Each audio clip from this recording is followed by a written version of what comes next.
上当百年，欺世大官。 Hello everyone, welcome to Deception of the World. Please listen carefully to the topic we are going to talk about today. If you listen carefully, your heart might be touched and you might be wiping tears at the end of the show. Also, for everyone who hasn't subscribed to our channel yet, please don't forget to like and subscribe. Thanks. Now back to the topic. All Chinese folks deeply feel that it is not easy to live in today's communist state with so many problems under the rule of the CCP. But without money, status, or even courage, there is no escape. Being able to drink clean water, eat safe food, live in affordable houses, get safe and effective vaccines, live in welfare hospitals, even if we are sick and can't afford it, have money to spend during our old age, have no forced demolition, have no televised confessions, have dignity for everyone, have the freedom to march in the streets, to protest against injustice, the freedom to run newspapers if we want to speak, and the freedom of scholars to do research independently without government restrictions. All these have become the dream of Chinese people. However, you may not know that these dreams, which cannot be realized in the CCP's new society, have been basically achieved in the CCP's so-called old society. Don't be surprised and please allow me to explain.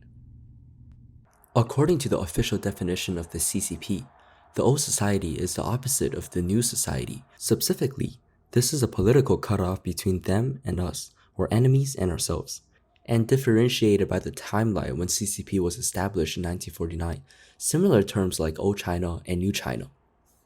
In a narrow sense, the old society refers to the period of the nationalist government before 1949. In a broader sense, it also refers to the entire social history before 1949, including the Beiyang government, the Qing dynasty, and even the ancient times and such.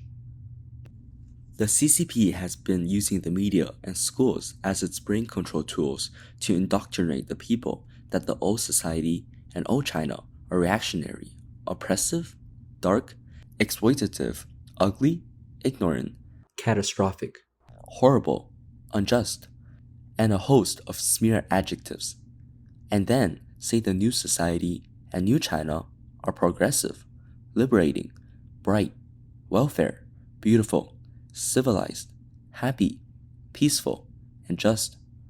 Once you hear it, you had to follow it to the conclusion that old society is hell and new China is heaven. This concept has been hardly instilled into people's minds, especially those born after 1949 and until now. Many of the people after 1950s, they can't tell the difference between the CCP and China in their minds. And when they introduce themselves to others, they always use these words without thinking. I was born in the new China, grew up under the red flag. What does it mean by brainwashing? Do you understand now? Our viewers shouldn't be surprised by this because similar things are happening in the West. One of the first things communism is good at is distorting history in favor of the party line. According to communist goals written by U.S. House of Representatives A.S. Herlong, the 31st goal is belittle all forms of American culture and discourage the teaching of American history on the ground that it was only a minor part of the big picture. Give more emphasis to the Russian history since the communists took over. As many of us have seen in recent years, schools in U.S. are teaching critical race theory instead of the U.S. Constitution. Media reports such as the 1619 Project also distorts the real history and focuses heavily on the struggles between races. Here, let Deception of the World use a clear real Chinese history to rinse and wash the toxins away sown by the CCP in people's minds. Ironically, the ancient dynasties that the CCP regarded as hell contributed greatly to the world and played an irreplaceable role in the progress of Western civilization. According to the materials, 1,000 years ago, during the Tang and Song dynasties, China was the most developed country in the world in terms of agriculture, commerce, manufacturing, handicrafts, and even entertainment, as well in terms of politics, economics, technology, crafts, culture, academia, and military. Let's give some examples to support this, in case you might say I am bragging. More than 1,000 years ago, only China was unique in the world in having large cities with populations of more than 1 million. For example, the imperial capitals, Kaifeng and Hangzhou both had a population of 4 to 5 million. Comparing that with the largest cities in Europe at that time, Paris in France and Florence in Italy, neither of which had more than 100,000 people, and the prosperous city of Baghdad in Asia, which had only 300,000 to 500,000 people. Do you see the same magnitude? When the Venetians in the 13th century were fortunate enough to come to Hangzhou and stand on the shores of the beautiful Xizi Lake, they could not help but feel that they were in a heavenly city and call her the most beautiful and noble city in the world. Chinese shipbuilding technology was also super advanced more than 1,000 years ago, with 6 masts, 4 decks, and 12 large sails on large ships that could carry more than 1,000 people and is comparable to today's luxury cruise ships. In addition, these ships not only had route maps that were almost miraculously accurate, but also had onboard geometricians, people who knew astrology and those skilled in the use of natural magnets to control them. The Venetians, the most advanced shipbuilders in Europe, were also surprised and filled with emotions about this. Also, 1,000 years ago, Chinese craftsmen were the world's top technicians, creating fine porcelain and magnificent silk that was exported in large quantities to countries all over the world, which brought countless gold and silver jewels to China. What you wouldn't expect is that 1,000 years ago, Chinese cities had welfare institutions that accepted beggars, lonely elderly people, and even orphans, and these are one of the most civilized symbols of a country. 1,000 years ago, China's economy accounted for 80% of the world's total at that time, more than the US, China, and the European Union when they are bundled together today. Are you surprised and impressed? Everyone, especially those brainwashed Chinese patriots, won't you want to praise the old China instead? Please hold on and continue to listen. Some Western scholars say that, at least in the 18th century, China was still far ahead of the world in many ways.